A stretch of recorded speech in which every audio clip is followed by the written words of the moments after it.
Unified 911, anong matutulong namin sa'yo? Anya ti maitulong mi ken kapo. Anong may tatabang ko sa imo? Unsay akong ikatabang nimo? Ngini makadabang na misal ka no? Sa anumang wika o dialekto, may tulong na darating sa iyo.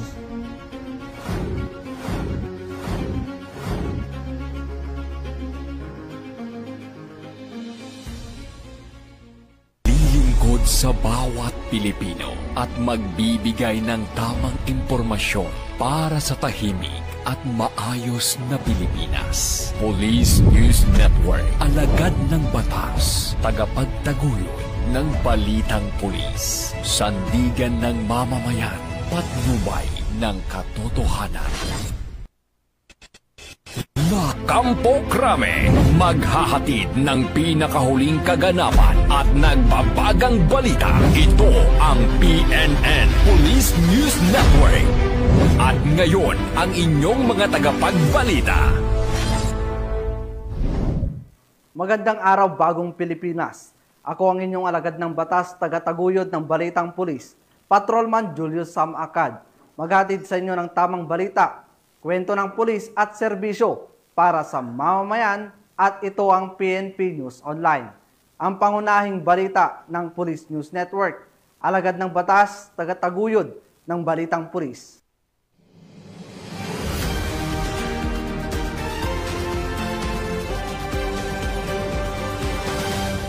Narito ang mga balitang dapat nyong abangan.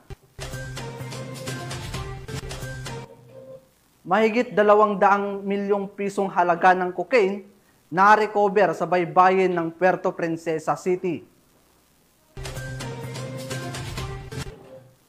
High-value individual patay sa engkwentro sa Maguindanao del Norte.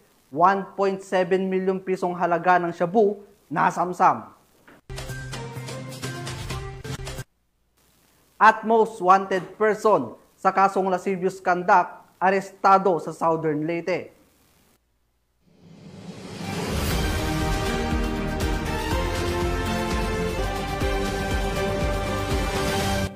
Narito ang mabalitang hatid ng ating PNN correspondents mula sa iba't ibang panig ng bansa.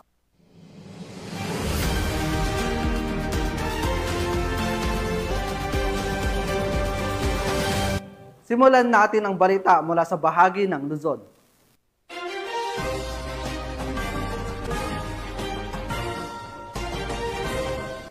Sa kanyang mensahe sa Monday Flag Raising Ceremony sa Campo Crame, pinasalamatan ni Acting Chief PNP, Police Lieutenant General Jose Melencio Nartates Jr.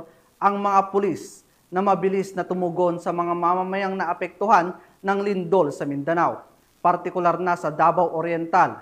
Aniya ang ipinakitang kahandaan at pagkakaisa ng mga kapulisan ay sumasalamin sa direksyon na istahakin ng organisasyon. Binigyang diin din ni Police Lieutenant General Nartates ang pagpapatupad ng PNP Focus Agenda bilang gabay sa pagbuo ng bagong PNP para sa bagong Pilipinas na nakatuon sa tamang pamamahala ng yaman, kapakanan ng mga kapulisan at pinaigting na operasyon laban sa illegal na droga, loose firearms, terorismo at cybercrimes. Kasabay nito, binigyang pansin niya ang kahalagaan ng disiplina, integridad at pananagutan sa hanay ng pulisya mula nang siya'y nakaupo noong Agosto 26 hanggang Oktubre 10, 2025, umabot na sa 337 kaso ang nalutas sa loob ng organisasyon. Patunay ang seryosong kampanya laban sa katiwalian. Pinuri ni Police Lieutenant General Nartates ang maayos na paghawak ng PNP sa mga rally sa Metro Manila at hinimok ang patuloy na pagtutulungan ng pamahalaan at mamamayan upang makamit ang ligtas at mapayapang komunidad. Ng pagpapalakas ng samahan at disiplina ng hanay ng kapulisan, binati rin ni Acting Chief PNP ang mga kalahok mula sa NCRPO sa katatapos na MPOC Challenge, lalo na ang Manila Police District na tinanghal na kampyon.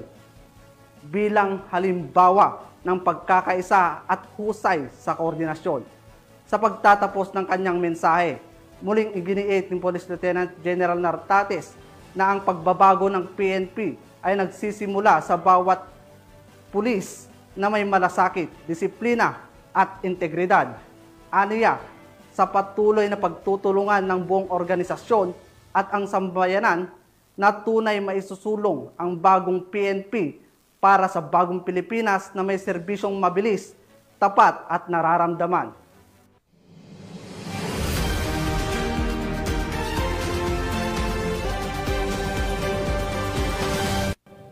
Tinatayang 214 milyon halaga ng cocaine ang narecover ng mga otoridad sa magkahiwalay na operasyon sa baybayin ng Puerto Princesa City, Palawan.